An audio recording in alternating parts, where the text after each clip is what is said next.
पाण्याची टाकी जर बनली असेल तर आपल्याला समजत नाही.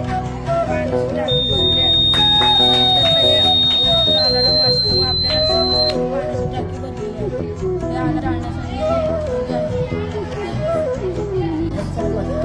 आणण्यासाठी पाणी